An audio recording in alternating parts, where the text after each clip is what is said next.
course, you could forget all that. And just have fun! Die.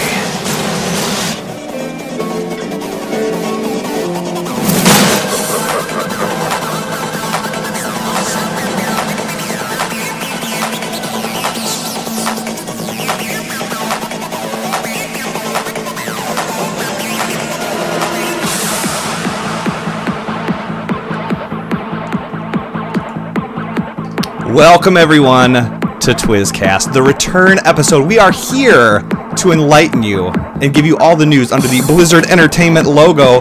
Games like World of Warcraft, Hearthstone, Heroes of the Storm, Diablo, Overwatch, and much, much more. But who are we? Please allow me to make just a few introductions. Okay, from the great state of North Dakota, she'll grab you, stab you, gank you, and spank you. The one girl who could make you go into the apocalypse with a can-do attitude. Please help me welcome back to the show the Southern Belle of a very lovely and talented Miss Reb. Hello, dear. Hello there, Twiz. You know, it's somewhat scary how accurate that description is. Isn't it, though? Have you been keeping tabs on me? I have. I mean, you need to, like, move the curtains on your window because I can't really see as well as I used to, so... Noted. Oh, God. From the city that never sleeps, direct from Las Vegas, Nevada, the man who has Season 4 on his mind, like Honey Boo Boo's mom has cheeseburgers. Please help me welcome back to the show, the Diablo, demon-slaying master, Archon. Welcome back, my good man. Thank you. Hey, Twiz, could we keep this quick? I already feel myself falling down the season leaderboard. No, you? Okay. I need to get back. We're going to put this baby on the express lane. We'll do that. Okay, good. So, my third co-host, ladies and gentlemen, is a new face of Twizzcast, but we've been working together for over a year and a half. Please help me welcome back to the show the card-slinging Duchess of New York, the legendary Mr. Sexy Stutter himself. Welcome to Twizzcast, man. Dude, I went to the gym today preparing for the Hearthstone card slide. I'm ready. I got my iPad going. I just sat at the gym in a corner and played Hearthstone. Did you? Fantastic. Did you? Dude, your fingers look buff. I know. They do. I was working them out. They do. Did you have little headbands on them and stuff, too? Oh, yeah. People were like, wow, that guy knows how to play Hearthstone. That guy knows it. That guy knows it, for sure. And for those of you who are wondering, hello, my name is Twiz. It's very good to see you guys. You can find me on the Kultiris US server on my Orc Shaman in Twisted Legion, playing my support monk in Heroes of the Storm, or fighting the aggro cancer with my Ramp Druida deck. And you can follow each and every one of us on Twitter if you'd like, at TwizBP, Tank That Reb, Archon the Wizard, and Sexy Stutter BP. And if you want to email us, you can do that easily, podcast@BlizzPro.com. So, first things first, everybody. You can get this show in a couple of different ways, all right? The audio is available on iTunes, where 5-star reviews are always very appreciated, and the video is on the BlizzPro YouTube channel. And also, if you want to join us during the live show and hang out with us, you are always welcome to hang out with the amazing chat room that we have. We go live on twitch.tv/BlizzPro every Monday night at 9 p.m. Central Standard Time. That's 10 Eastern, 7 Pacific, depending on which side of the Mississippi you're on. So... I want to give two huge shout-outs really quick, guys. First things first, there was two guys that really stepped up to get this show back on the air and in your ears. So the logo that you guys see for the show and the various overlays that you're going to see all night were all made by BlizzPro graphic artist contributor Dreadscythe. And you can find him on Twitter at GrindEXP. He came up with many variations and options for the visual graphics of this show. It was pretty overwhelming, and he gave us a finished product that I feel is pretty amazing. So thank you very, very much. Absolutely. The second person who really deserves some serious kudos is a man who made our intro and outro videos, as well as the teaser trailer that we released a few weeks ago on the BlizzPro YouTube channel. He goes by the name Snuggy, and he builds Heroes of the Storm videos for Gosu Gamers and is an all-around talented and awesome guy. You can kind of see what he's doing on Twitter by following at Snuggy Games, and it's SNUGGI3 Games. So yes, big thank you to those two guys. Again, another big applause. Another big one. Especially, I mean, yeah, big thank you guys. And you know what? The biggest thank you goes to you at home tuning into the show. I can't thank you enough for what you guys do. So, without further ado, let's talk a little bit about our week in gaming and what we've been up to and all this and that and the good nonsense that is the good Lord as we know it. Reb, what do you got going on, girl? What's going on? Well, while I have been sucked back into Heroes of the Storm, WoW will always be my bread and butter. I keep saying that I'm going to take a break. I thought that I was going to take a break in WoD, but it got me hooked back in, and I keep coming back. And currently, what I've been doing in-game is I'm actually going to be competing in a community contest, trying to get all 11 classes to max level before the 11th anniversary in November. So it's going well. I have 5 level 100s so far. Obviously, I have quite a challenge ahead of me to try to get that done in 2.5 months. We'll go with that. Okay. 2.5 months. And when I try to break up the leveling process, because it can get quite monotonous when you're just doing the same quest, the same things over and over, I have been trying to get my legendary ring on my main, my rogue. And this week, this week I got the big legendary, and it's on the main. Very nice. And I'm wearing that baby with pride now. I tell you what, I don't do mythic rating anymore, and I actually switched things up. In our downtime on the show, I actually did a complete 180, and not only did I switch to Alliance from Horde, I also switched to PvPing instead of raiding. So it's a whole new world, and getting that legendary was quite the task without being on a regular team. But it's been pretty fun. And I tell you what, if I had not been seeking my legendary ring this week, I would have tuned in and then tried to level a Season 4 character in Diablo. Unfortunately, I didn't quite get there. Yeah. But I know this coming week. Yeah, I know this coming week I'm going to be working on it. But I really want to hear from the man, the myth, the legend of Season 4. Can you give me any tips? What's going on? Yeah, Come on, Archon. you got to play Diablo. That's tip number 1. Oh, wow. Yeah. Again, hey, I'm sorry. That gets another Inception button. Yeah. Blown You up. have to log in. Yeah, log in, step 1. Yeah, well, yeah, I know you wanted to play hardcore, but play softcore. I'm going to power level you. We're going to rock some Season 4 because it's awesome.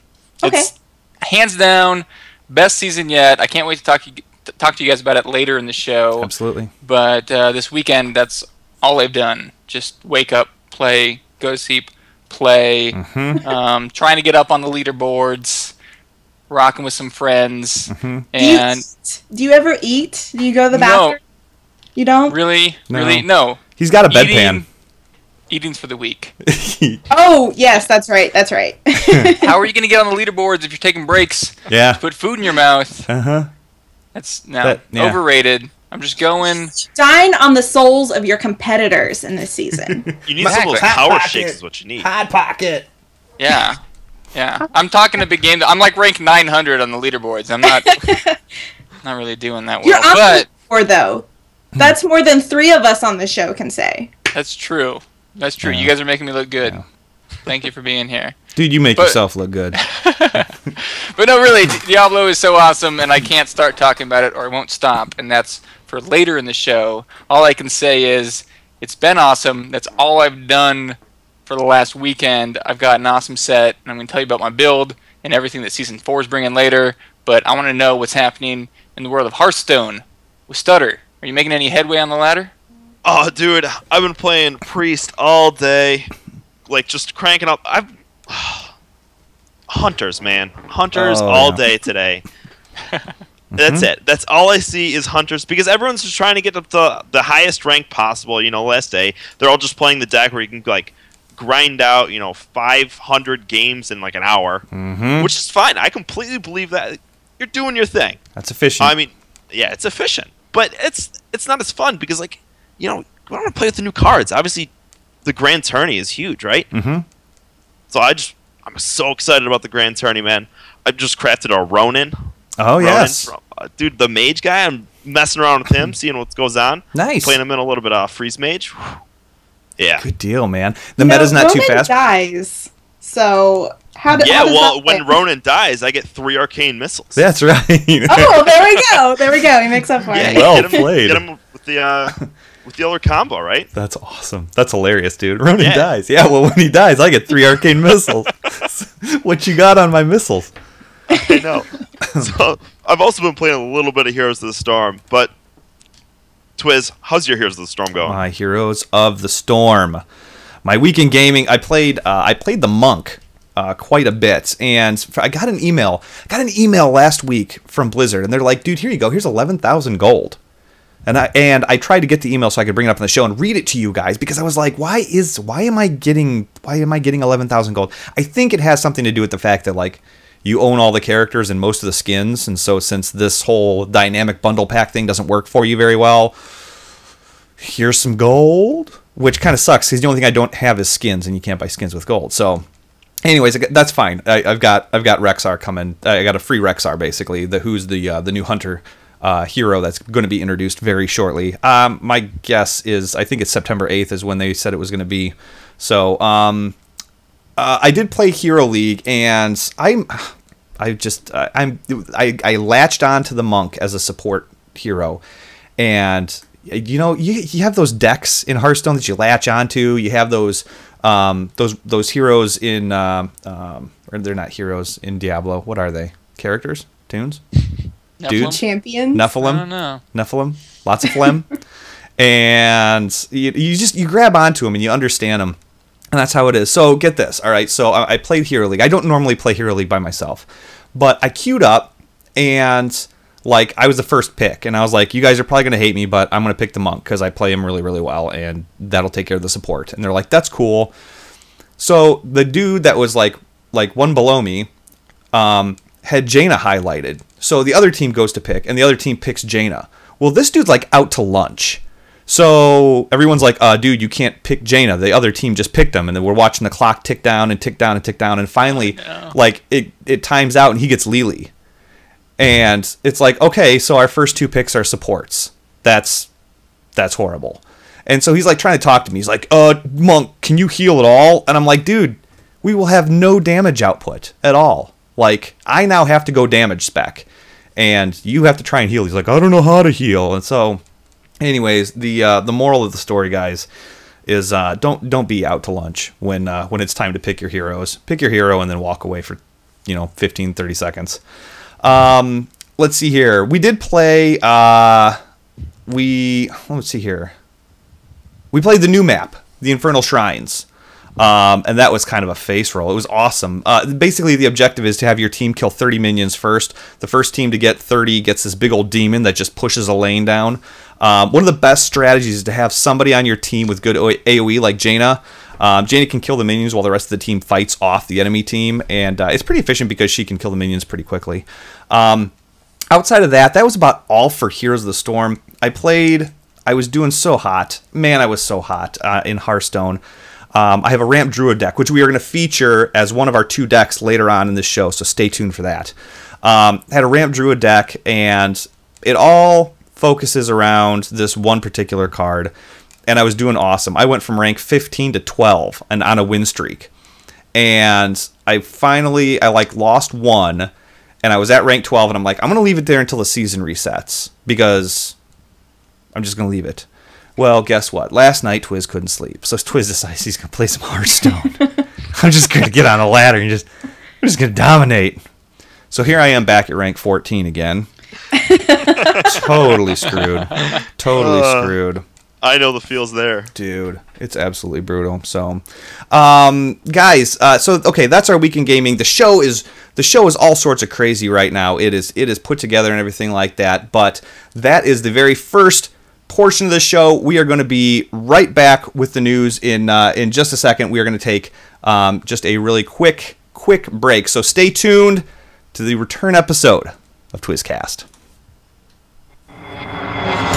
Gaming life is good.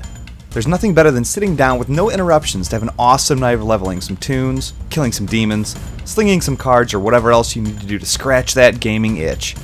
As the gaming world grows, computers need upgrades like video cards, processors, RAM, and bigger hard drives. And what does it take to get those items? Money.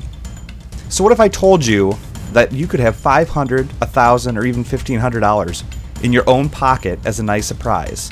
There's no gimmicks, there's nothing fake about this. I'm going to tell you how to make it happen. Much like the expenses you have for gaming, we have expenses to keep this show going. Equipment costs, XSplit subscriptions, prizes to be given away on the show, server fees to upload the show, and even more expenses behind the scenes that consistently nickel and dime us to death. Sites like Patreon.com offer a way for people like you who enjoy our work the ability to keep it going. Twizzcast is all about giving back to you, the listener, and supporting you because you support us. When we reach our monthly goal of $500, every other month we will be giving that $500 back to one of our patrons. Every $5 you pledge, your name goes in the hat one time. So at $10 you have 2 chances to win. $15 you have 3, and so on. When we hit 1,000, we'll give away that every other month as well. So in essence, you could score yourself a brand new computer, pay some bills, or buy something really nice just for supporting our show and enjoying our content. Other Patreon pages ask for donations and give very little to nothing back to the community. I'm not following that nonsense, and you deserve to be rewarded for what you do for this show. Patreon.com/Twizzcast, supporting those who give back to you. What do you think? I like turtles. All right. He's climbing in your windows. He's snatching your people up. To me, it look like a leprechaun to me. The news. Ain't nobody got time for that. Okay, the BlizzPro news is brought to you in part by our Patreon page. So that's right, we are giving away. I'm sorry, I realized really quick that commercial is just way too damn long. So I'm never gonna do that to you guys again. My bad. For some reason I just like got to talking and I was like, oh, I'm gonna give you money. I'm gonna do this thing, and then like I didn't even pay attention to the fact that it was like 12 minutes later. Here we all are. So you need to put a cork in it. I did. I need to put a plug in the jug. So anyways, that's no joke, guys. Seriously, I think a lot of podcasters out there make a lot of money off of this, and I realize they have bills to pay and things like that, but most of them don't do this for a full-time job, and to not give as much of it back to the community as what you guys deserve, I think is fairly disgusting. So I'm not going to do that. It's going to go back into your pockets. So let's talk a little bit about some of the news that's going on in the old World of Warcraft now. Patch 6.2.2 arrives tomorrow. So let me break this down for you guys of what this all means, okay? If you're listening to this on September 1st or after, some things have changed that you might want to be in the loop of. So Reb, why don't you walk us through the high points here, okay? Shirley. As you mentioned... Oh, you just put me on. Shirley, you can't be serious. I am serious. And don't call me Shirley. You put me on it. I should have known that was coming. Of course. He was ready. We're how many minutes into the show? We've already had to use that. As you mentioned, 6.2.2 does arrive tomorrow on September 1st. So guess what? The biggest gem that's going to be going out to all of the subscribers is flying in Draenor. While some have said that they won't be using flying and continuing to go around on their ground mount, that's up to you, but... it's coming. It's arriving tomorrow, but it does come with a pretty hefty price tag. Now, we've known for a few months now exactly the requirements in order to unlock it, and that would be obtaining the Draenor Pathfinder achievement. And if you haven't already unlocked it and you're still on that path and you still want to unlock the flying, I can actually go through the necessary steps to make sure you're crossing off all of your X's and you're dotting off all of your I's. You're welcome. That's what Rebby Reb is here for. So real quick, let's look at this Blizzard official line. The page. Yeah, the guideline. There we go. Okay, perfect. First, we need to have treasure in great measure. All you need to do is go around and collect 100 treasures throughout Draenor. Now, obviously, we don't have the tracker on for exactly 100. We have the 50 and the 200. If you reach the 200, obviously you've already reached the 100, so you're good to go. Should be easy greasy. No problem there. Pretty self-explanatory. The second part would be quest like the best. We need to complete all of the major Draenor storylines and obtain the Lore Master of Draenor achievement. Next, secure for sure. You need to complete all of the Securing Draenor quests. And this is pretty self-explanatory. It's the garrison dailies that you get at your command table. You can unlock the quest by purchasing the missives in your garrison as well, to go ahead and knock those out in one day. All of them are obtainable through this method except for the pit, so if the pit is showing up on your command table, I would go ahead and grab that one straight away. The fourth would be Revere Without Fear, and we have these 3 new reputations that were introduced in Tanan Jungle in 6.2. The first being the Saber Stalkers, which pretty much this is a grind fest. You just have to kill kitty cats. And the next would be your Order of the Awakened, which is where you are collecting the 10 Fell Corrupted items per day. Now, I have a little bit of a tip for how to collect those every day, and I'll get to that in just a second. The last would be the Hand of the Prophet for the Alliance and Vol'jin's Headhunters for the Horde. Now, these are just done through your everyday dailies that you've gone through in your unlocked area of Tanan. We need to get all 3 of these particular factions up to Revered, so you don't actually have to go above and beyond and go all the way to Exalted, although there's benefits, of course. There's mounts, there's pets, there's toys, there's goodies. But in the way of obtaining the Order of the Awakened, this is usually the one that most of my friends and guildies, followers on Twitter have mentioned that they are really lacking on this one, and I think it's just because it can be kind of a hassle to get the 10 Fell Corrupted items every single day, especially if you're on a very highly populated server. And my one tip for this is there is a sort of a cave area. It's a little bit of a underground mine of sorts that is in between your Bleeding Hollow area and the harbor area. And if you go through this particular tunnel / cave / mine, it doesn't have a real clear understanding of what this infrastructure is supposed to be, but usually there's not a lot of people in this particular area. It's not really well traversed, and usually you can use the pre-made group finder or custom group finder to kind of realm hop and unlock the chests that are in there. And that's usually a pretty uncommon place that most people aren't looking. So I definitely go ahead and use that tip to go ahead and knock out that particular portion. Now, the last portion that we need to go ahead and take care of would be show your face in every place. And that is just simply going around and exploring Draenor. I would say that this is pretty easy, but we don't have flying just yet, so it can be a little bit of a challenge. If you're going around and you're doing the storyline and you're picking up all of the items, it should be no problem. You should be unlocking it as you're going along, with a few nooks and crannies that you're going to have to do a little bit of special jumping or exploring to get to, but no big real. Let me ask you this, Reb. Now you are kind of, I mean, you've broken it down. The thing that I really want to know, is this too much for flying? You know what? Let's just address the elephant in the room. I'm not on the real popular opinion that it's not too much, because I'm a bit of a completionist. I'm one of those players that I was going to go ahead and get the Lore Master. I was going to get all of the exploration. In fact, I already did. I had already looted all of the treasure items. I was already going to get all of the Eldorian saying yes. I was already going to get the reputations to Exalted, and I already have. And I obtained the flying achievement, Draenor Pathfinder, as soon as possible and as quickly as possible. But I think for the average player base, yeah, this is kind of too much. This isn't really what people were wanting. And honestly, I can see where how a lot of people don't really have that motivation to complete it. Getting the exploration is a pain in the butt having to do it on your ground mount. I guess my biggest thing is why are they always making such a big deal over the flying? I know in the past they've said it's because we want you to see the zones that we've created, and we want you to explore the things and this and that. You know what?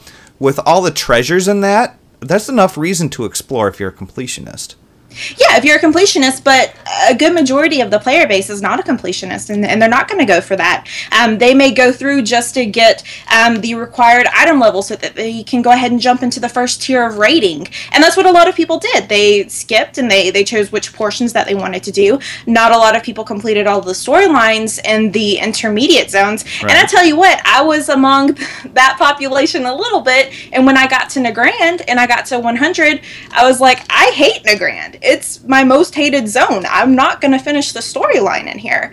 So it was something that I kind of had to go back and revisit, and I can understand why there was a bit of an uproar. Mm-hmm. I completely agree that Draenor is beautiful, and it's something that should be appreciated from the ground, but maybe by 100 we've explored all that we wanted to. Well, and what did I do to get to 100? I quested my butt off. And explored, and looted items that you saw. So in order to fly, I have to go back to kill 25 of these, bring me 56 of these.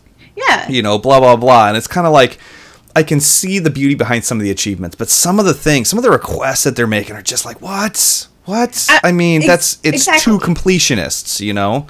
Exactly, and that's where I say I am not in the popular opinion, and I understand that. I thought it was fine and understandable to unlock it because I was already going to do that, whereas looking at 66% of the rest of the population of WoW players, I can really understand how they're looking at it and they're just saying, oh God, why would I want to do this? And that's why it's caused such an uproar. I think they really would have saved themselves a lot of heartbreak and time and effort and a lot of nagging on the forums if they would have just let us pay for it. 5,000, 10,000. Can I play devil's advocate a little bit? Do it, dude. Because I am not a completionist at all. I don't think I would do this. And I'm a little disconnected from WoW, but just hearing you guys talk about it, I gotta say, I think it's kind of cool because, like, in vanilla WoW, the idea of having a flying mount was just a dream. Like, it was just like, oh, that would be so cool. We never thought we were going to get it. It was just like, oh, that'd be so cool if we could just fly. If we could be on our Griffin, but then choose where to go. And then they gave it to us, and it was super cool. And then the next expansion comes out, and they're like, well, we're going to hold it back. We're like, oh, come on. And they give it to us, and like, okay, we have flying. Like, every expansion, it's just become, like, a little less exciting. Right. Where it's just like, okay, when do we get our flying? Okay, now we get flying. Finally, I can go where I want to go. And so, like, this idea of, like, okay, only this, like, cool group of people who have no life and dedicate all this time to it get to fly around, and everyone else has to ride their mounts. Yeah. Like, it makes it cool again, I think. Like, I don't think I would do it, but if I was really into it, I would, and I would just feel so awesome, like, just flying over all the little guys riding around on their horses and just looking down like, dude, that's like, hilarious. It makes flying cool again.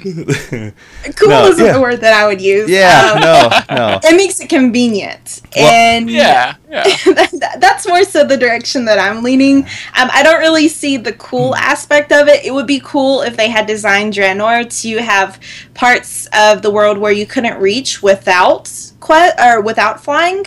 I think that would have been a really cool addition and a driving factor. But then you couldn't have Explore Draenor as a requirement. Well, I say cool only because, like, it's only a certain group of people that have it, as opposed to the last patches where just everyone gets flying. Oh, okay, I kind of get that. A select few. You really have to work and earn it. That's what you're going with. No, well, I agree. I know, I really agree. I think it is. I think it is pretty cool. You know. So that's kind of where I stand there.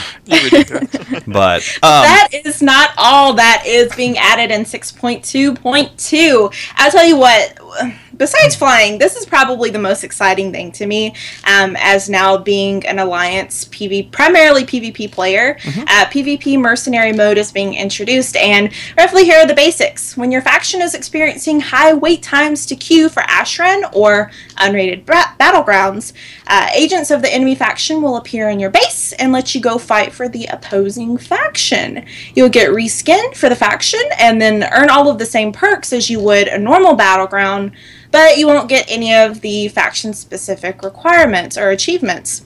Also, it has to be said, because some people are a little bit obtuse, that your racial traits don't change. It is simply just a reskin. Yes. Yep. And I tell you what, this is this is something that has been requested for a very, very long time, and it became very apparent in 6.2 when it first dropped that this was something that needed to come out pretty quickly, and I'm actually surprised that they're dropping at 6.2.2.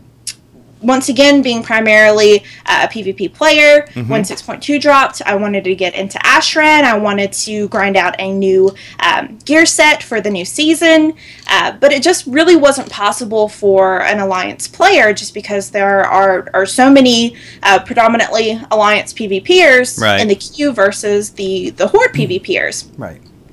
Not saying that Alliance is overpowered or anything.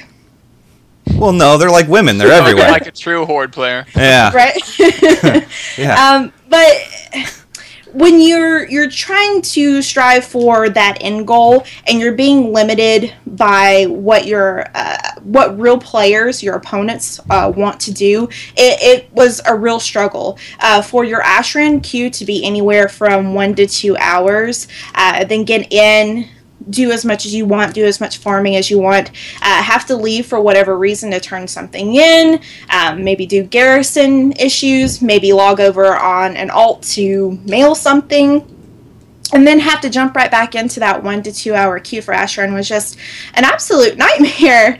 And this mercenary mode is just going to be like a godsend for not just Alliance players, maybe also Horde players on the road if they're experiencing just crazy waits like that, but it's something that has been a long time coming, and like I said, it's a godsend. It's accepted most graciously. Cool. Awesome. In addition to that, we also have the new time walking rewards. So if you've been partaking in the time walking this summer, you know it's a pretty cool experience to get to go back, see the old dungeons from BC and Wrath. It may not be as difficult as it was when it was, you know, in its prime, in its heyday. But you do get to see a lot more of the mechanics behind boss fights. Things hit a little bit harder, and that's in comparison to if you're just doing a leveling experience, in which this day and age, the leveling experience is just base roll everything in those particular expansions. So it is nice to get to go back and do that. And so they're actually buffing up the system, making it giving you motivation to go in, and players can actually now receive a time warped badge when they complete a time walking dungeon. And these badges can be redeemed at the new vendors that will appear during the time walking bonus events. The new vendors will sell new toys, new mounts, new pets, you name it.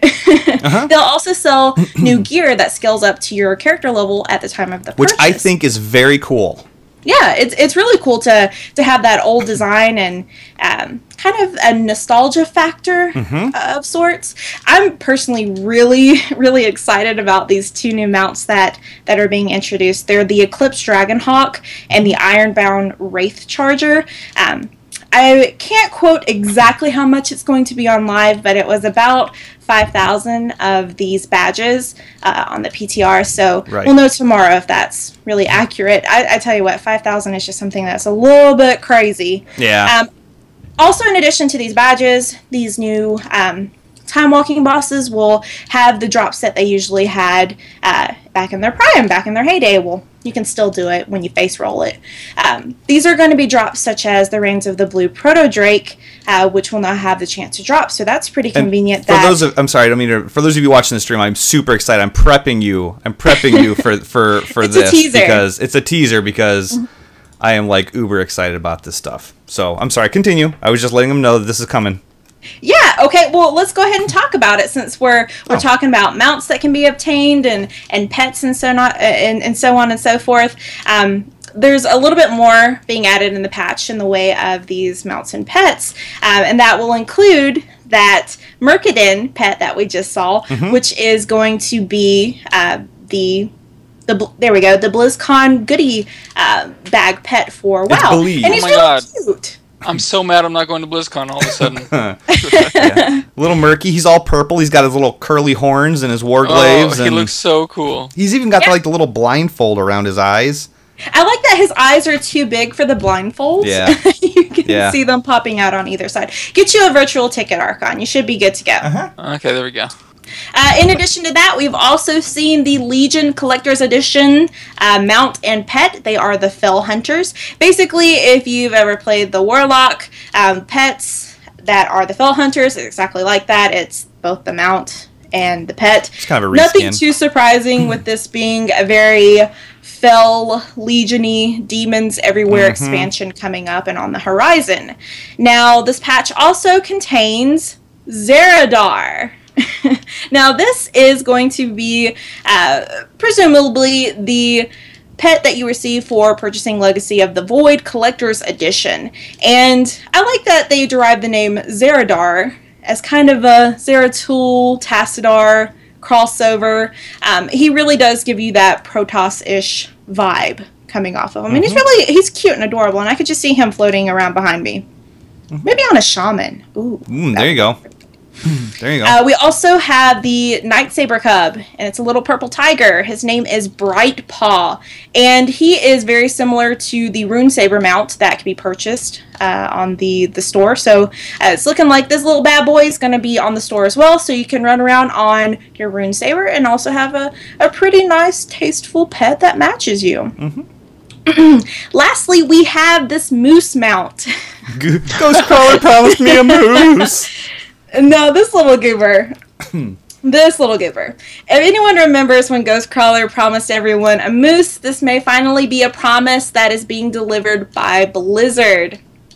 This moose also will be a store mount. The part that I'm really having trouble envisioning is this moose flying around. Because in videos that have been posted, of what's been data mined, he doesn't have any sort of wings that extends out, and it honestly just looks like him galloping in the air. Reb, sweetheart, he's got glowing horns. Dude can do anything. Kind of like a reindeer. Yeah, dude can do anything. He's got glowing horns. If you had glowing horns, do you have any idea what you could accomplish? Holy crap. You know what? I can fulfill all of my Winter's Veil fantasies with this bad boy.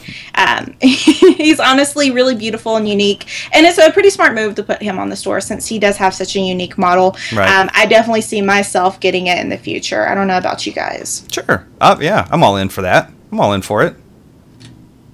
Absolutely. Let me see here. Oh my gosh. We got all this stuff. We got all this stuff covered, didn't we? All this stuff, yes. Got all the stuff. Actually, okay. Let me see here. One of the things, guys. One of the articles. I want to bring this up. One of the articles that was on BlizzPro.com. It caught my eye a few weeks ago, and I wanted to make sure that I brought this up on the show. Okay, so just follow me just for a minute. Okay. As we all know, StarCraft 2: Legacy of the Void is going to be done, over, complete, finished. Sayonara, El Rancho Grande, level 8-4, Super Mario Brothers. Done. Okay? This, Tim Morton, the producer of StarCraft 2, has openly admitted that Blizzard would, or could, introduce another Warcraft RTS to their lineup of previous games, such as Reign of Chaos, and The Frozen Throne. He was quoted as saying, and I use air quotes, "It's very rewarding for us to hear that there's demand out there for more RTS content in the Warcraft universe. So once we're done with that void, or once we're done with the Void, being Legacy of the Void, I think we'll get together as a team and talk about what would inspire us to work on next." Now, there's no question though that we'll consider Warcraft, StarCraft, and even a few new ideas. Anything is possible. So I lay this out for you guys. What Blizzard was able to do back in the day with Warcraft games, like again, Frozen Throne, Reign of Chaos. Can you even imagine what a beautiful and amazing RTS they could make with the StarCraft engine and graphics now? I mean, yeah. I think they could pull it off. I think that would be the path to go down. But is that too many Warcraft-oriented things?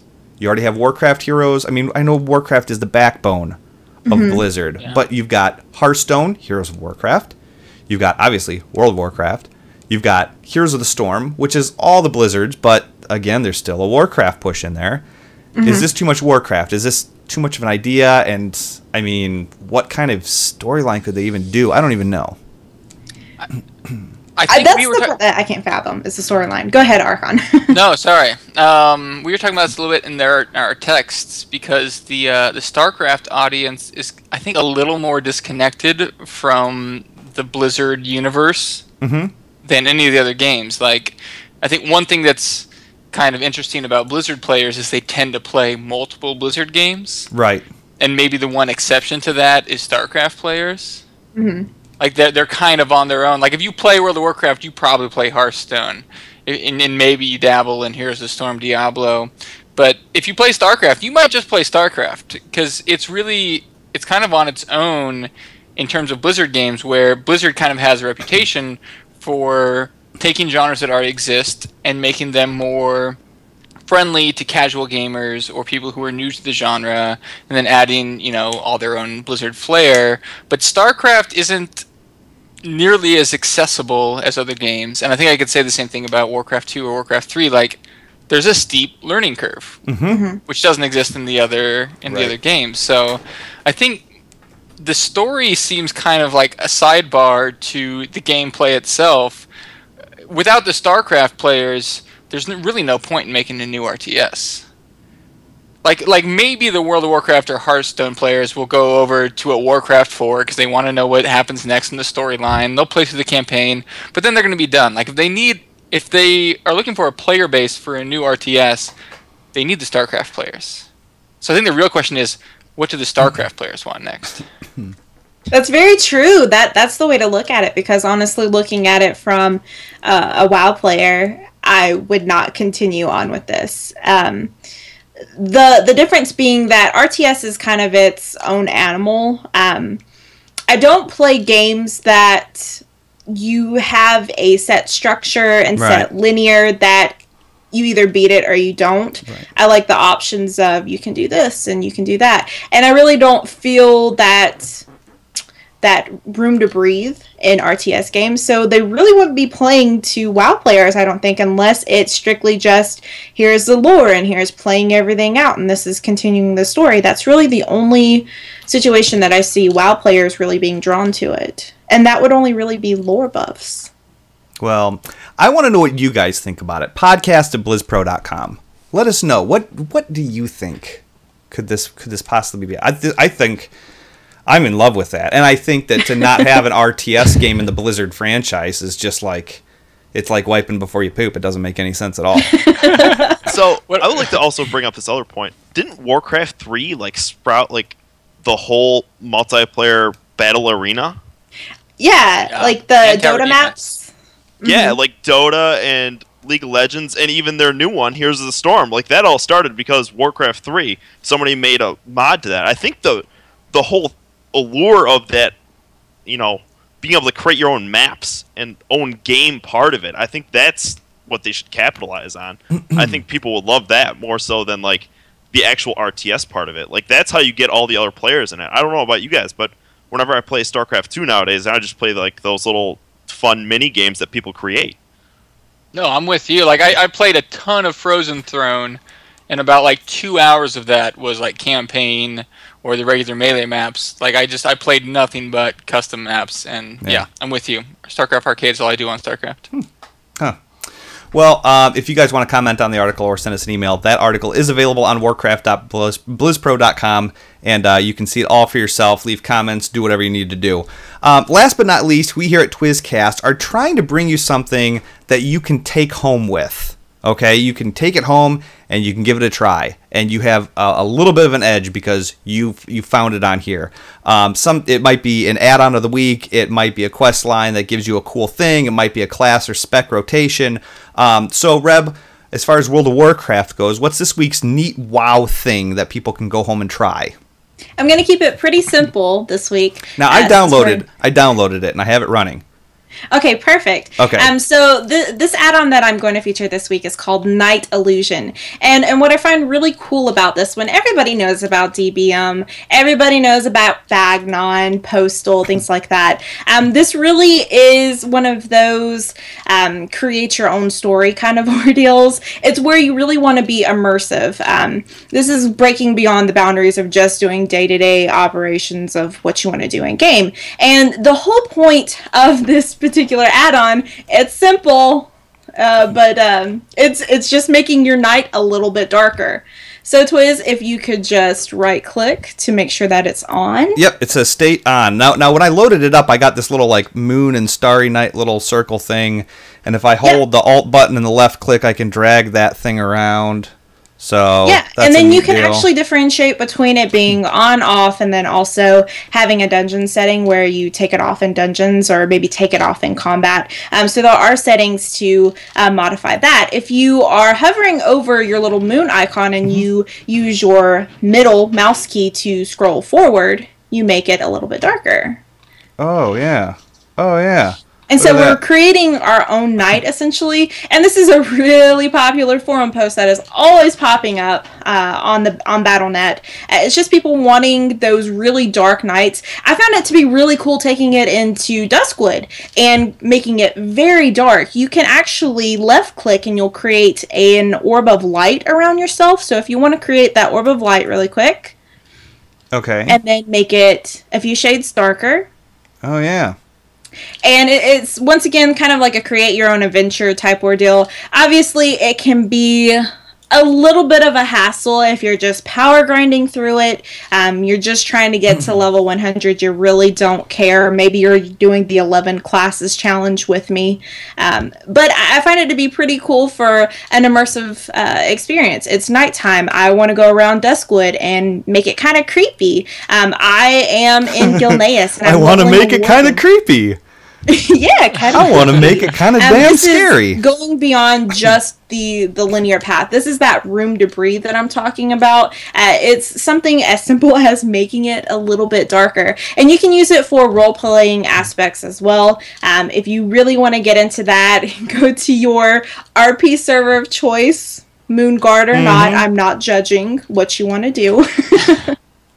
And if you really want to have maybe a guild meeting in a cemetery when it's pitch black, you can do it. It's create your own adventure type ordeal. And I would say give it a try. It's not for everybody, but I found it to be pretty nifty, pretty unique, and something that I hadn't saw anywhere else. Cool. Cool. Good form. I like that. Cool. I like that. It's a neat little thing, guys. So, and what's the name of it one more time? Night Illusion, and it's available on curse.com. Cool. Very cool. Let's move into some Diablo news. Now, there was a ton of stuff that came with the recently released Diablo 3 patch. And in case you're not sure what you're getting into when you log into Diablo next, we're going to give you the down and dirty. I think after we get done covering this, you'll all have a reason to log in. Okay, as soon as I watched one of the trailer videos, I couldn't log into the game fast enough. So Archon, why don't you break down some of the big hitters for this patch? Yeah, I'm so excited. Oh my god, 2.3. If you guys have never played Diablo before, now is the time. Like, it's finally ready. Diablo just got out of the oven, and you guys need to chow down right now. And if you were playing Diablo and you took a break and you're like, when should I come back? Now. The answer is right now. It's time to come back. The game is whatever you wanted, whatever you thought was wrong with the game when you stopped playing, it's better now, I promise. Play now. And if you've been playing this whole time and you haven't stopped yet, then you're still playing. It doesn't matter. Then you're probably not even listening to this podcast because you're playing right now. You're playing right now, and we're just, it's crazy. We're just, This message is for someone who's not even listening to the message. You're already playing. But basically, it's like a mini expansion. I'm too excited about this patch, but really, like, Season 4, best season for sure. Get in there. So there's a lot of stuff. I'm going to go through it kind of quickly, but, you can look online if you really want to read the patch notes. They're there. They're there. Yep. Yeah. Let me just start with, like, the number one thing, because this is the 2.3 thing, is the Kanai Cube. Kanai Cube, kind of a throwback to the Herodric Cube, is it does so many things. It does all the things. It fixes a lot of stuff that was wrong with the game for a while. They brought in ancient items, and those caused some problems, and everyone was having problems getting the crafting mats they needed and getting the gems they needed, and they couldn't get the item they wanted, and they'd get their whole set really quick, and then you couldn't get those few pieces, and this fixes all the things. It was like, fix all. It does 7 things, and they're all those things that you wanted it to do. So now, I'll just go through them really quickly. You can reforge a legendary item So you get that legendary that it's the exact item you wanted, and it rolled horrible. You can pay a bunch of crafting mats and try to roll it again. And it is a bunch of crafting mats. It's not cheap, but you're gonna get them pretty quickly, and I'll go over that in a little bit. You can upgrade a rare item. So if you want that specific wand, just find a rare wand, pay some crafting mats, boom, it's a legendary wand. Do that enough times, you'll get the one you want. You can convert a set item. This happens all the time. You get like 5 of the same set item, and you can't get the shoulders, or you can't get the boots, or whatever it is. You can take one of the duplicate set items, pay some crafting mats, boom, random set item, complete your sets way easier. You can remove level requirements. That just helps you level up. You know, you want to make a new tune, remove level requirements of a nice item. That's huge. Use it on your level 1. That's huge, because I had a I called it the Jesus stick. And it was awesome. I used it for my Crusader, and it had an insanely high stats with an insanely low level requirement. Like, it had like a level 41 requirement, but it was just crazy stats. Yeah. And so, like, being able to do something like that where you can remove level requirements, that's insane, dude. That's just stupid. It is nice, yeah. That's so crazy. For a while, that's been a good strategy. You craft like a level 60 item, and you hope to get to the reduced level requirement by 18, so you can use it at 42. Now, if you already have a level 70, you can just take it down to level 1, which is nice. However, if you have friends, if you have like any friends that play Diablo, they can just power level you in 15 minutes. It's not even an issue. That's all. So this is for like the friendless people. Now you can Stutter, I hope you're paying attention. Yeah. You can convert. Sorry. Go on. Okay. Sorry, cutting the stutter off. First, he doesn't have any friends. Now he can't talk. And then also you can take gems or crafting materials that aren't the ones you want, and you can turn them into the ones you want. So it was really like, it was all the things people have been complaining about, like, oh, I can't get the right gems, I can't get the right items, I can't get whatever. Now, the Kanai Cube, that's your answer for everything. And it's going to ask for a lot of crafting mats, but that's okay, because you're going to be so much more powerful in 2.3 because of the one thing you're really going to use the Kanai Cube more than anything is to extract a legendary power. And this is the reason. This is why you need to play Season 4. Or even if you don't play Seasons, just play. 2.3 is out. You can play your normal character if you want to. Seasons is the way to go. But this is the big tamale, right? This is it, yeah. You can extract a legendary power. So you can take... You find that item, and it has the legendary affix that you really want, but you don't have room on your build. You already have your chest piece, and that's completing your set. So you can't remove your chest, but you want the Cinder Coat, or you want whatever it is that has that awesome legendary power. You put it in the Kanai Cube, you put some mats in there, you take that power out, and now you can equip up to 3 legendary powers without having to wear the item. So it destroys the item when you extract it. So Interesting. By item. But now you can have 1 weapon affix, 1 armor affix, 1 jewelry affix. You don't have to be wearing it. You just get that. So in addition to whatever else you'd have, you have 3 more legendary affixes. So power creep is through the roof right now. Everyone's super OP. Power creep? Yeah, that was you can't even call it power creep. It's like power blitzkrieg. It's that was like one of my that was like my high school wrestling name. Just saying. That sounds about right. Yeah, it's like Power Zerg Rush. It's ridiculous, but like they added 4 new difficulties. The highest difficulty last patch was Torment 6, and now it's Torment 10, which they needed. Like Torment 6 was too easy. Unfortunately, Torment 10 now is just as easy as Torment 6 was, because everyone's way more powerful. So it's kind of a downside. We need more difficulties, but really, if you want a challenge, you can always go Greater Rifts. And like Season 1 Diablo, at the end of the season, people were getting near Greater Rift 60, maybe a little bit higher. And right now, there's already people near Greater Rift 70. Like, and what? It's like 4 days into the season. So it's pretty ridiculous. But sorry, there's a ton I need to go through. Let me keep going. It's all right. Just so you guys know, chat room is just blowing up over the fact that Stutter has no friends, and and Shadow Vapor says it's a different kind of creep Twiz. So all right, they're with us. They're with us. Okay, yeah, they're on the same page. Keep on rolling on. I mean, we F and A, Cotton. F and A. Let's make it rain. Yeah.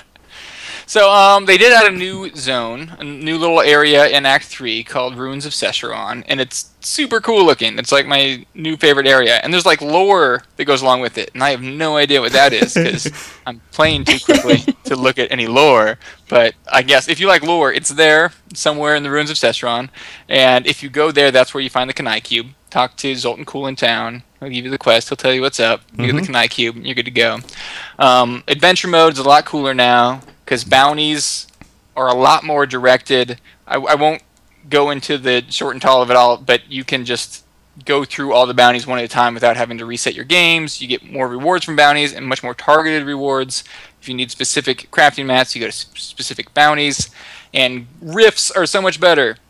So if you've played Rifts in the past, if you've played since Reaper of Souls, you know you had to farm to get your Rift Keystones, and then you do the Rifts to get your Realm of Trials, and then you have to go all the way through the Greater Rifts till you finally get to where you want to progress. None of that anymore. You just do Rifts whenever you want to do Rifts. No keys required. And when you want to do Greater Rifts, you just choose what level you want to do. You're just like, I want to do that level, and you can go up to anywhere from the Greater Rift you've done or one or two higher than that, depending on how quickly you completed it. Sure. And it's way more streamlined. It's a lot more fun. None of the mess. You do what you want to do. It's really a lot of the changes they made in this patch were kind of they feel like common sense after the fact. Like none of us thought of it, but then they did it. Like, oh yeah, why didn't they do that like in the beginning? Like Rift Guardians, way easier now. They're not like a third of the Rift. If you guys have played before, you know Rift Guardians were annoying. Way easier now. They made items that make them even easier if you're getting annoyed with Rift Guardians.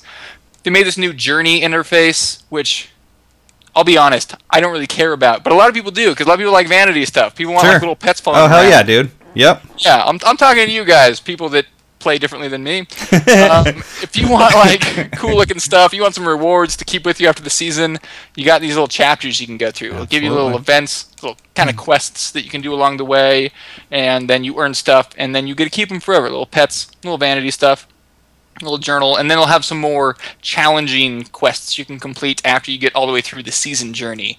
And I imagine they're going to keep doing this for every season, which is kind of cool. And then the last thing, just real quick, lots of new items.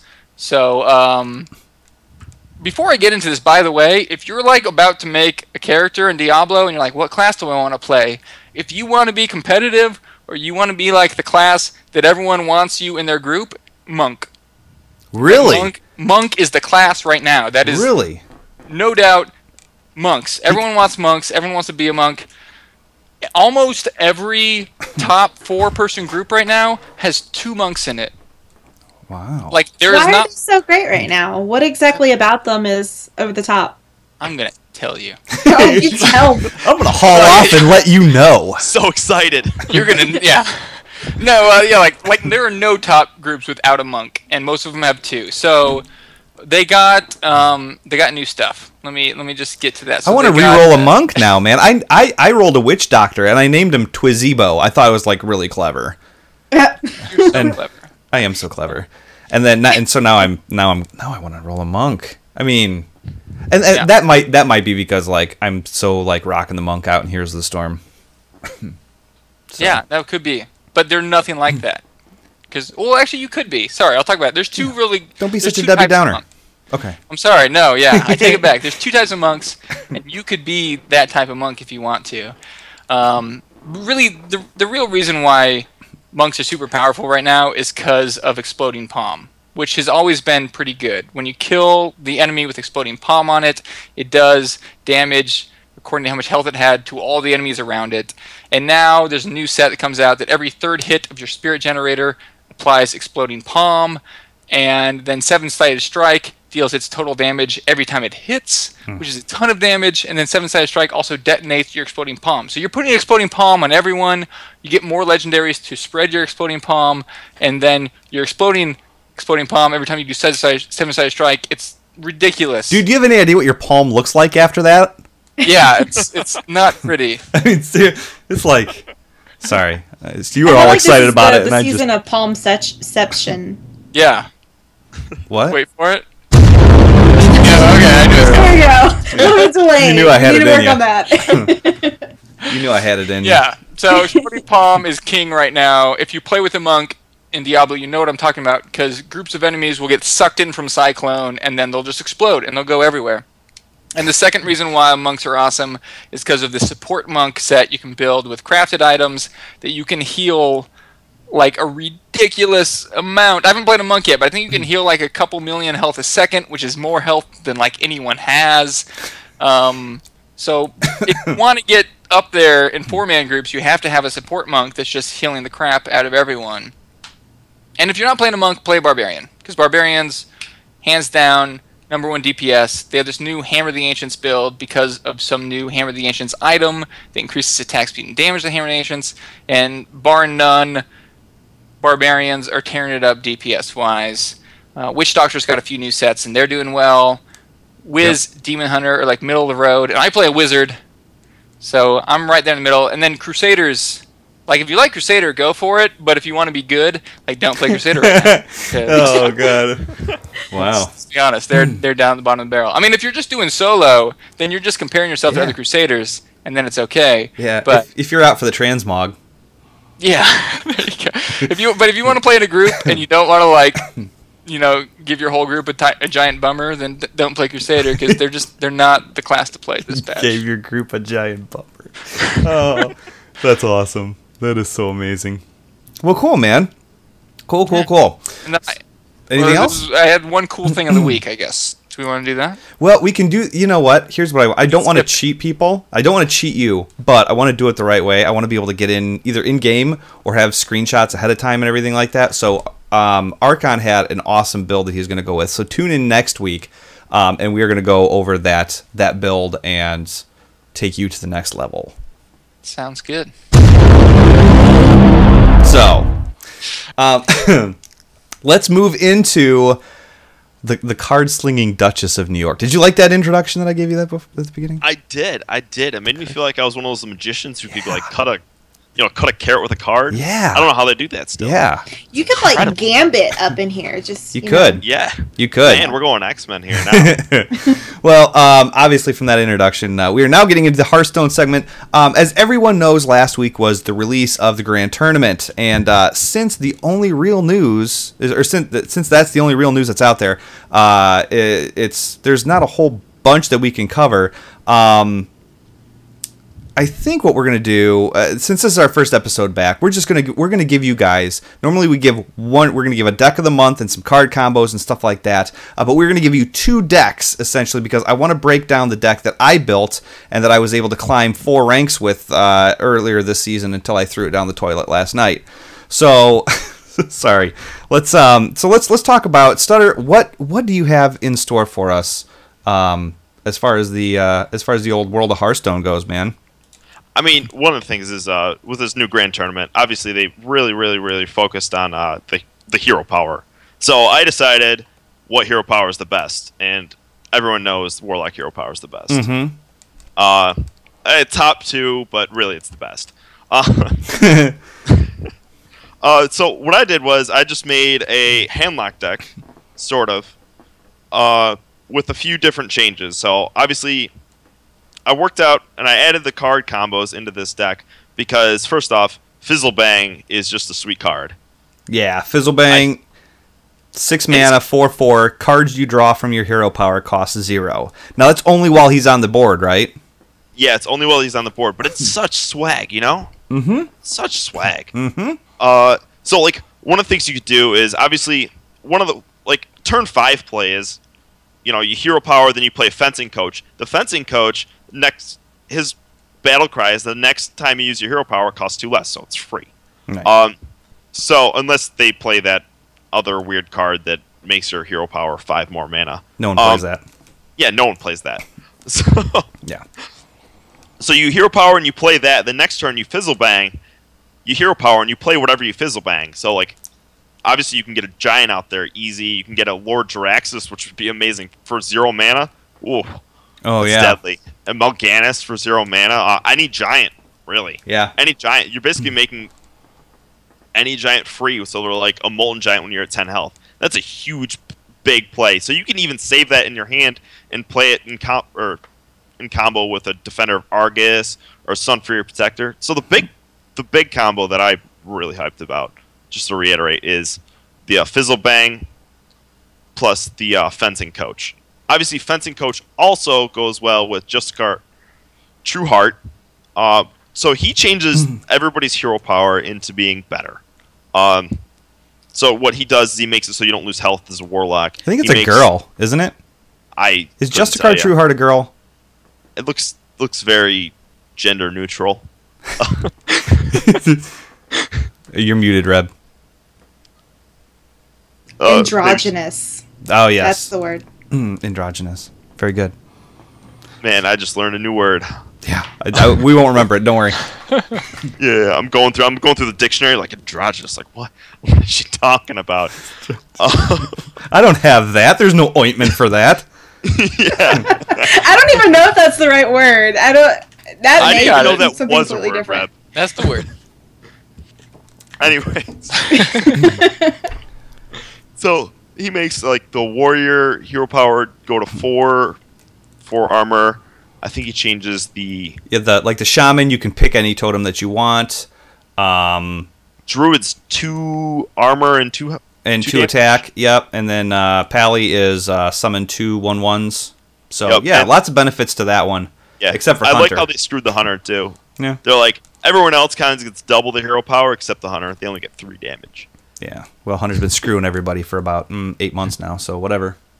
Yeah, so that's one of the things obviously about this deck that's a little rough is you're playing Hunter, so that's why we have the Mortal Coil in there. We have the Dark Bomb for anyone who plays Knife Juggler, which seems to be okay. So are we breaking the deck list down now then? Yeah, just for the people listening at home.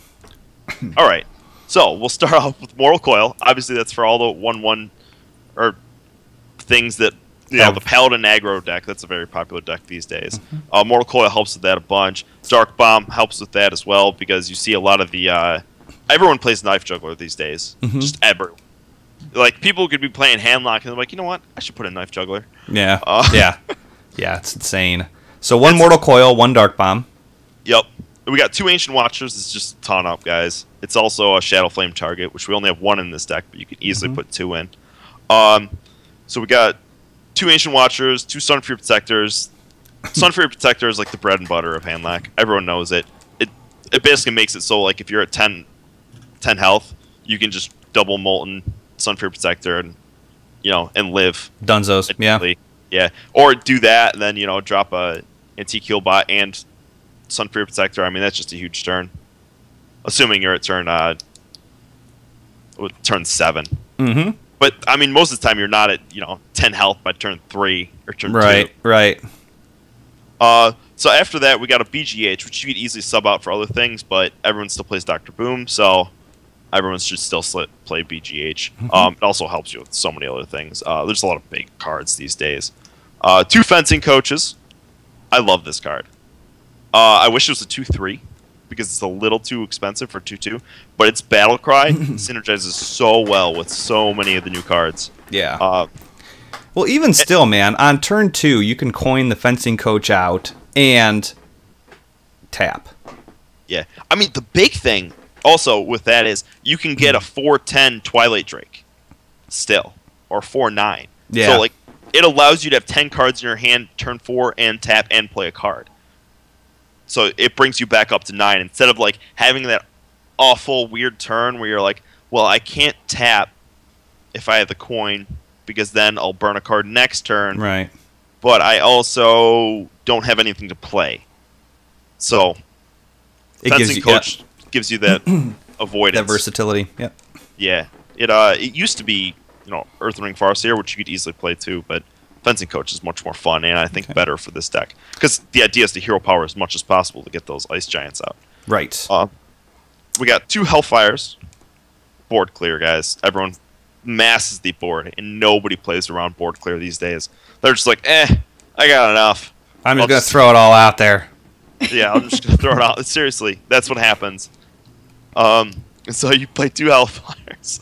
And then hopefully you just wipe the board, and then they play a bunch out, and you wipe the board again. And you're like, well, sorry, you have 0 cards now. Yep. 1 Shadow Flame, also board clear, synergizes well with Sunfury Protector. Another thing you could do, by the way, guys, is BGH could easily be replaced by a Power Overwhelming to get that Shadow Flame off on, maybe a fencing coach or something else like that. Oh, yeah.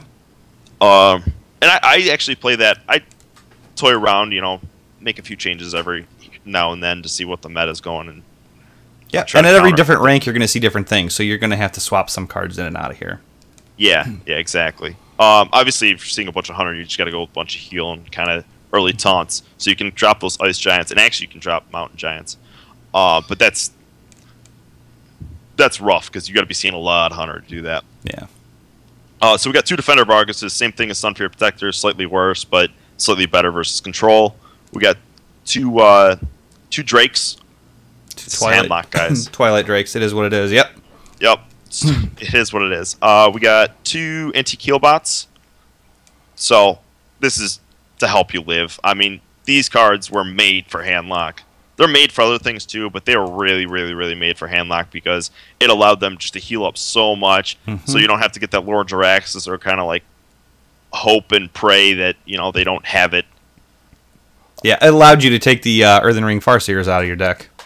Exactly, they're just a buffed up version of that because everyone was Earthen Ring Farseeing themselves anyways. Sure. Every once in a while, you would do it to a giant if you're like trying to, make some cute play, but most of the time it was to yourself.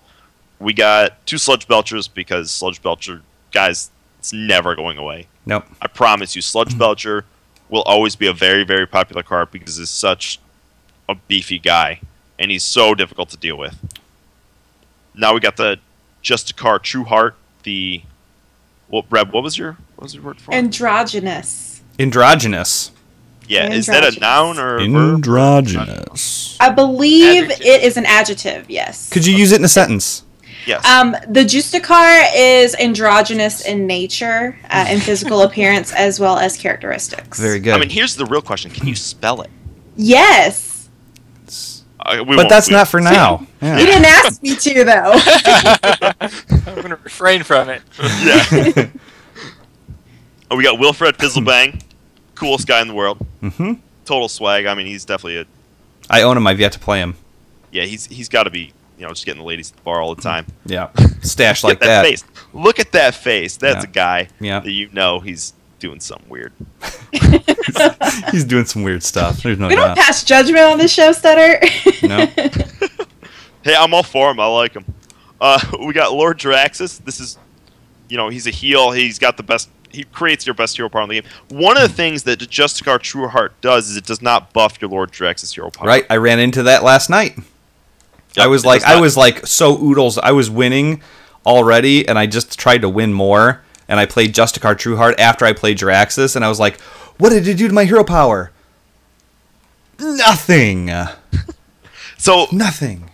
I believe you could tell that Justicar True Heart says replace your starting hero power with a better one. Oh, so yeah. Also that other card that gives you your rag hero power, that's also not going to change. That's a good point, dude.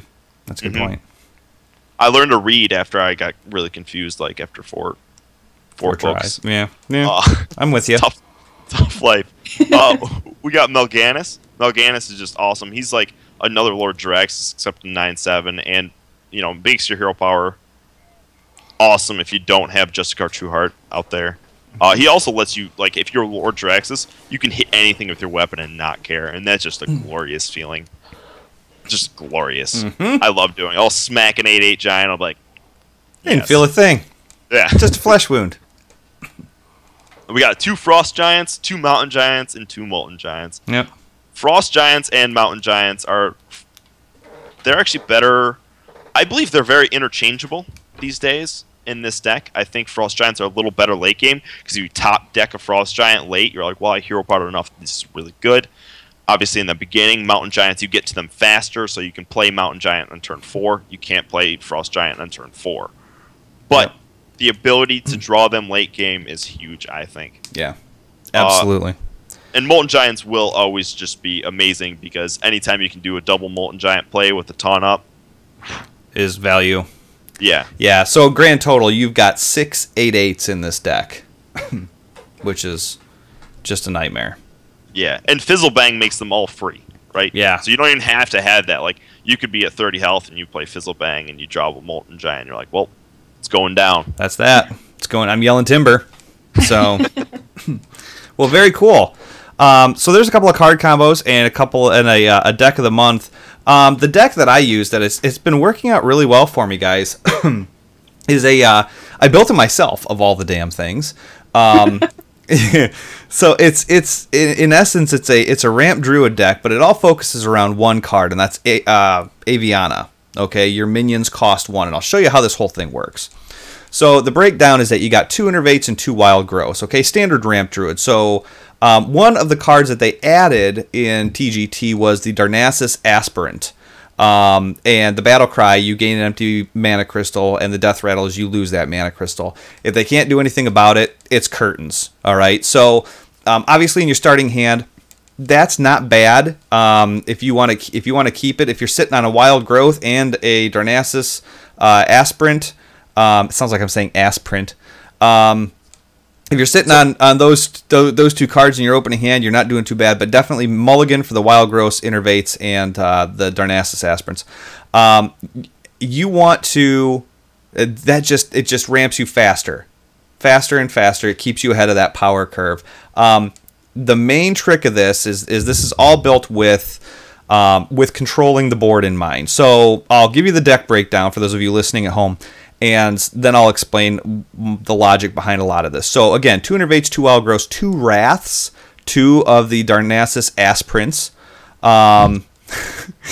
2 Swipes, 2 Keeper of the Grove. I run 2 Keys and Mystics, and whenever I'm up against Pally or Mage or Hunter, they pay off every time, and there's plenty of them running around the ladder. If not, it's still a solid 4-3 for 4. So I run double Keys and Mystics. It turns the game. It just does. And I also ran into the problem with Mirror Entity from Mages. It's kind of like, I'm going to drop some awesome bombs here, but they're going to get my awesome bombs too. And I don't really have anything in here that's really not of much value. So the Keys and Mystic makes all the difference in the world. 1 Antique Healbot, 2 Druid of the Claws, 2 Sludge Belchers, Emperor Thorison, Justicar Trueheart, Sylvanas, 2 Ancient Allures, there's a little bit of heal and your card draw, 2 Ancient of Wars, Dr. Boom, Aviana, Nefarian, and Ysera. Now, here's what I try and do. Here's when it works well, or when it works well. All right, hold on tight, kids. What you do is you want to ramp up as quickly as you can to 10 mana. Okay, at 10 mana, you drop Aviana. There's enough cycling. There's enough time that you're going to acquire a pretty decent hand and keep a pretty decent board control. So on turn, you could do it on turn 9 if you want, if you have the cards. Turn 10 is usually when I wait because of that extra mana crystal. I'll drop Aviana, and then I will save an Innervate, and that Innervate will get me 3 mana crystals. So I drop Aviana, and she is a 5/5 for 9, and all your minions cost 1 as long as she's on the board. So what I've done is, usually the end of the game is I drop Aviana and I'll Innervate out an Ancient of War, a Ysera, and maybe Sylvanas or whatever else I'm sitting on. That's a big threat. And so I'll that's the basics of it, is if you can stay ahead. Now the problem you run into with this deck is if you don't draw your Wild Growths, or you don't draw your Innervates, or somebody's got an OTK combo, there's nothing you can do about that. I mean, you're sitting duck no matter what. It's not a fast deck, but if you can hold out to the long run and take care of their board, it's pretty awesome. Some of the other things I had thought about adding would be the, oh my god, what is that? We're at Poison Seeds and a Starfall, just for a board clear. Because Swipe is not a very efficient board clear. It's very difficult. There's not super awesome board clears in this game. Swipe is usually used to take care of one major minion, or at least get it down enough to the point where you can handle it in other ways. So yeah, that's that. Anything else on that, Stutter? I mean, one of the cool things, just to go back to the Asprith guy. I can't pronounce that. Yeah. Yeah. He's really cool because think about what he plays around. He plays around. So if you're playing a hunter, you actually want that card. because a lot of times when they play Freezing Trap, you Freezing Trap it and you're guaranteed that mana crystal, plus you get rid of the Freezing Trap. It's better than Kazan Mystic. Because you don't lose that mana crystal, right? So it's a wild growth right there, plus it gets rid of their trap. Then you can play it again, you get another crystal. Also, it plays around oh my god, I can't remember the name of it. The 4/5 for 6 priest card where you can steal their thing. Oh, Cabal Shadow Priest? Yeah, Cabal Shadow Priest. I can't remember that name. It's okay. It plays around that because if you kill it, then they lose a crystal. Yeah. And you still have that crystal. So like all those little cards, it's awesome. Well, and your main card draw, like I said in that whole deck, is basically your Wraths and your Ancient of Lores. So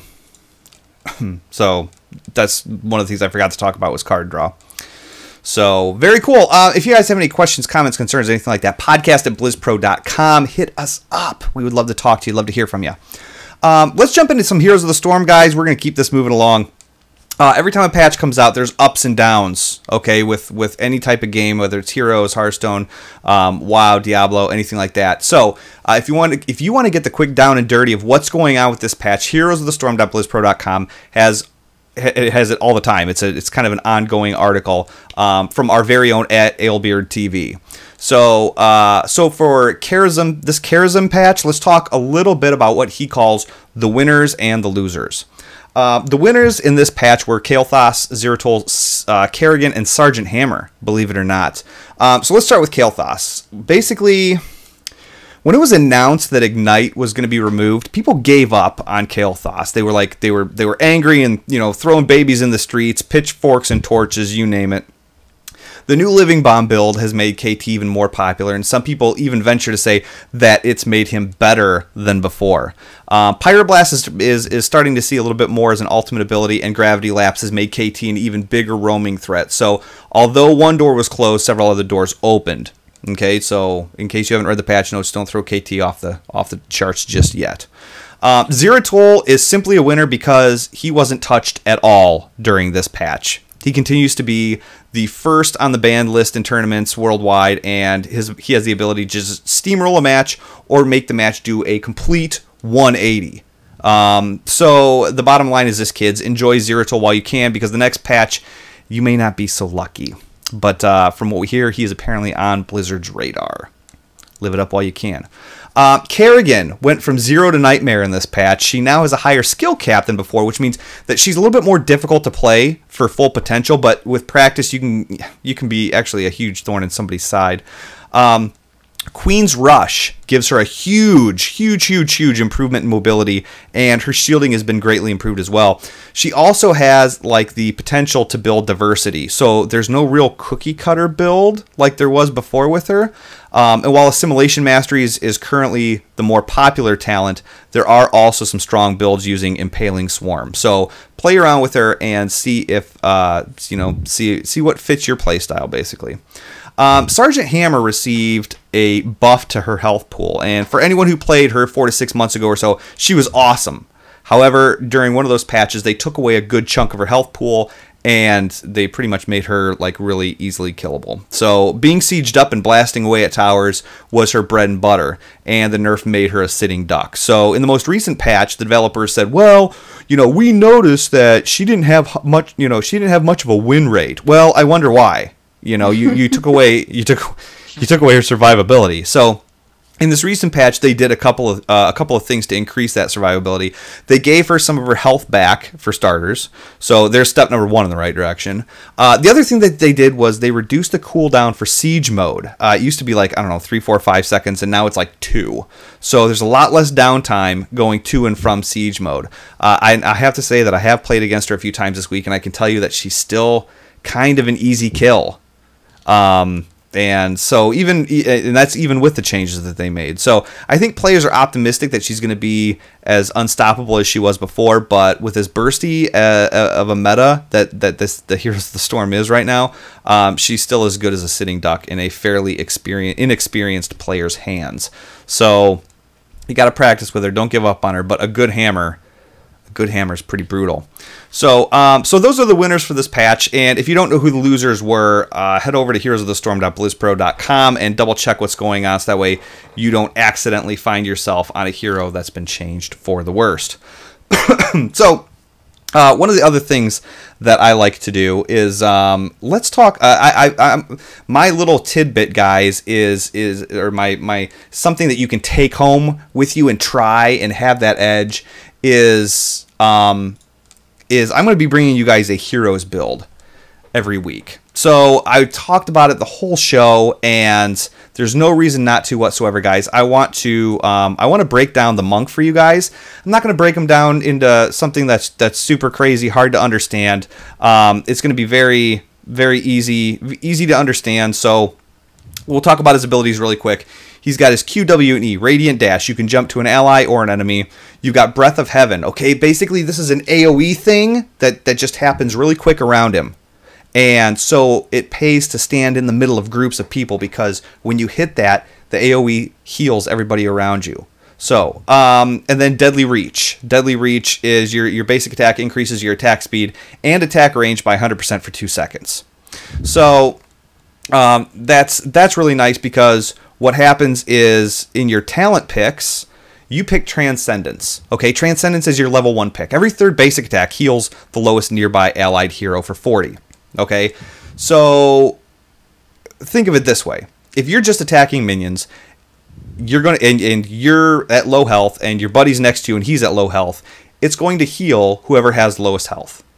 Now, when your buddy goes out of range and you're still attacking minions, it's going to start healing you. So you have to be very careful who you're around and who you want to heal, you know, and who you want to try and get back topped off. So in the level 1, we always go, we go Transcendence. We're a support class. This is what we're going to do. That's where we go. For level 4, Protective Shield. You activate a shield. It becomes your number 1 key to shield an allied here for 15% of their max health for 5 seconds. It's not a super powerful shield, but it's enough to buy you a little bit of time, just in case your Breath of Heaven is on cooldown and coming off very shortly. So I take a Protective Shield. Echo of Heaven. Staple, guys. Staple. Breath of Heaven heals a second time for 2 seconds later for 50%. So you hit your Breath of Heaven, you're in the AoE with everybody like that, and then you see this little timer bar come down, and then boom, it triggers again, and you heal everybody a second time. It's really good in team fights, and it's massive healing. Level 10, a lot of people go with Divine Palm. Guys, 7-sided strike is the way that I go. And that is simply because while that is going on, you basically, I call it 7 fists of WTF.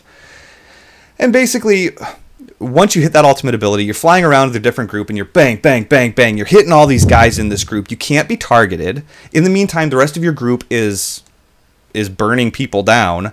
And then as soon as that 7-sided strike is done, you Breath of Heaven, and you heal everybody right around you, because you're right in the middle of everything, and you hit a big old AoE heal, and then 2 seconds later, your second AoE heal goes off again. So it's a lot of damage output. There is a place for Divine Palm. I just don't like it, and this hasn't led me astray yet. For level 13, I usually, depending on the team comp, I might go with Relentless, which reduces the duration of silences, stuns, and slows and roots against your hero by 50%. If I need a little bit more movement, more versatility on the map, I might go with Quicksilver, which when you Radiant Dash to an ally, gives you and the target 30% bonus movement speed for 30 seconds. Everything on tier 13 is a little underwhelming, but again, this is kind of the level where it's like, what kind of team am I up against? What's going to benefit me the most here? Level 16, I go with Circle of Life. Increases Breath of Heaven's healing by 10% for each other hero in that cast range. So if you get your whole team around and you hit that AoE heal, and then it hits them again, you're increasing that by 10% for everybody that's in your group. So you're buffing it like crazy. For 20, I take Transgression. 7-sided strike hits 4 additional times. Yeah, 7 fists of WTF does that make it 13? It does. Yeah, it might be 13. 11. Carry the 1. I don't know. It might. But I go with that again, guys. It's high damage output. Now, a really great idea team comp-wise is to have a tank, maybe somebody like Muradin. And then I would go with like Vala, Tychus, Zeratul. And it's just a burn fest. And your 5th could be maybe a Nazebo or maybe, I don't know, something else that's just a face melter. What do you think, Stutter? I got to be honest.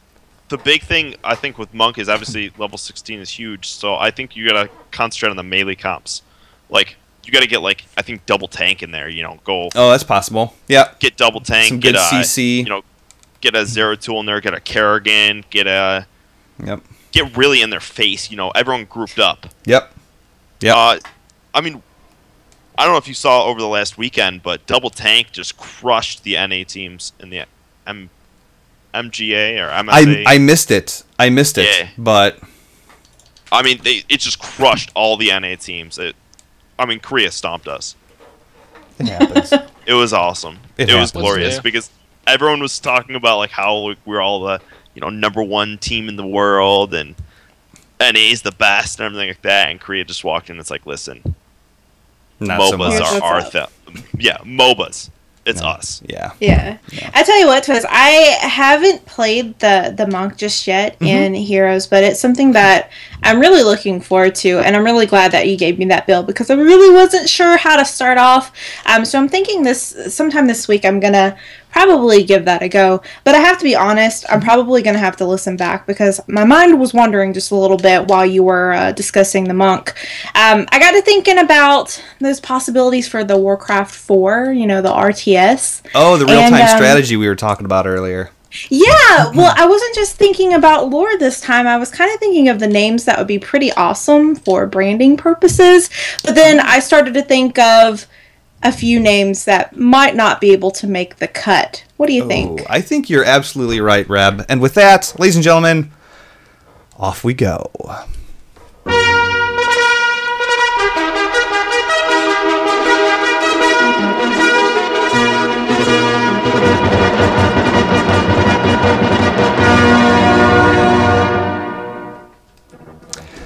The top 10 names we probably won't see as a Warcraft 4 title.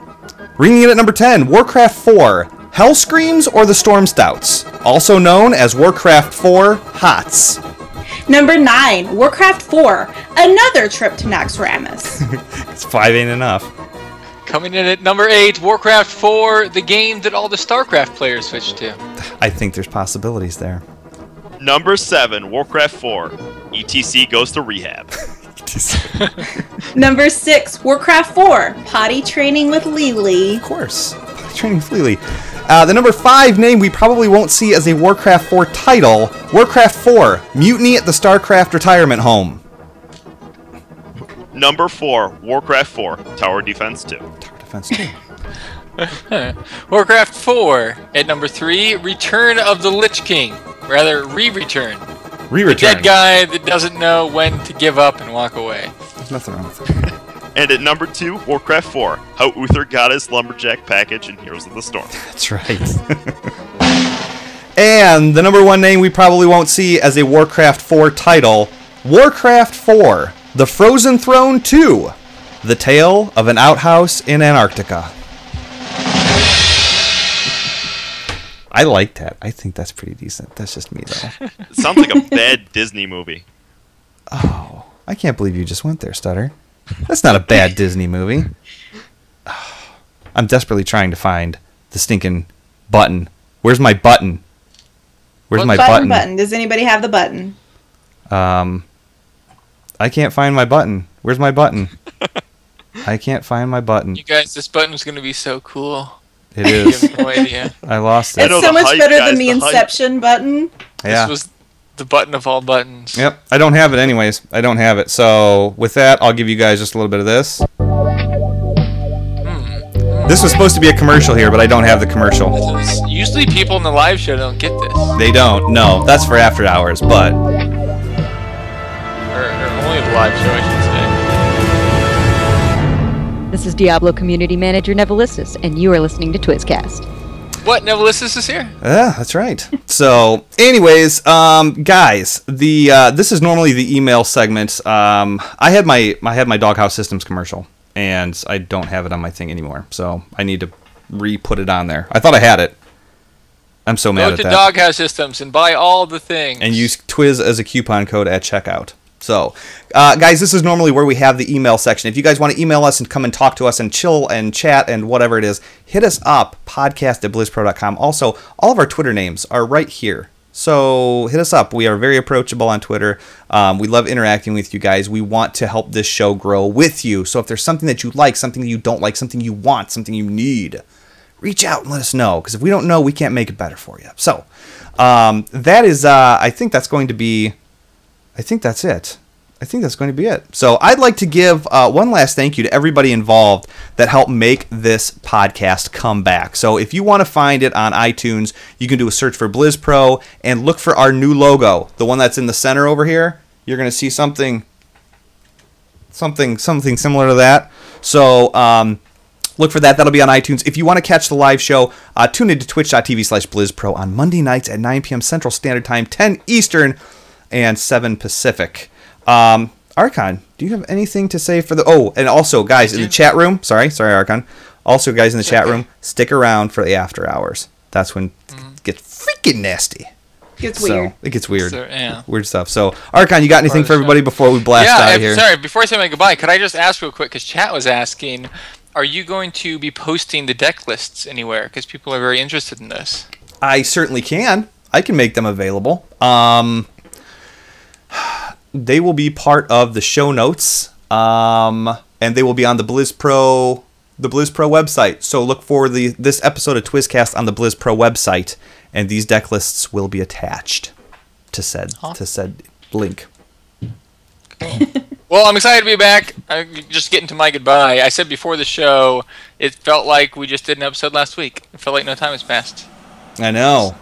Except Hoda lost his beard, and looks a lot more relaxed and knows a lot more about Hearthstone than he used to.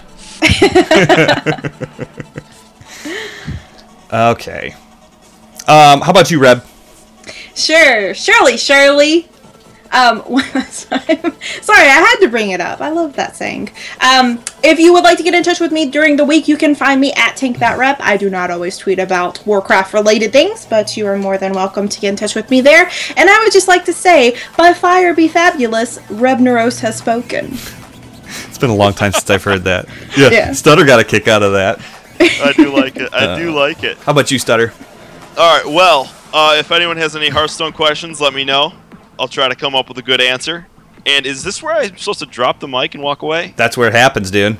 This is the video game world. You drop your headset and walk away. That's and true. then you're like, oh my god, I broke my break headset. Yeah. And then I'm like, well, we have like 7 cents in the Patreon account, so I can't buy another one yet. So actually, that's how I broke my last headset. Oh god. Literally, there's an imprint on my monitor with my headset. Jeez.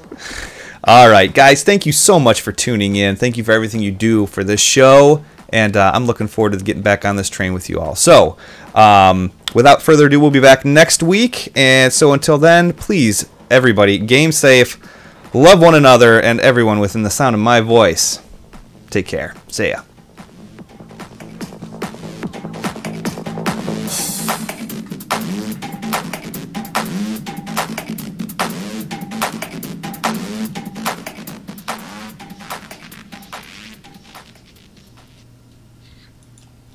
I'm really impressed with the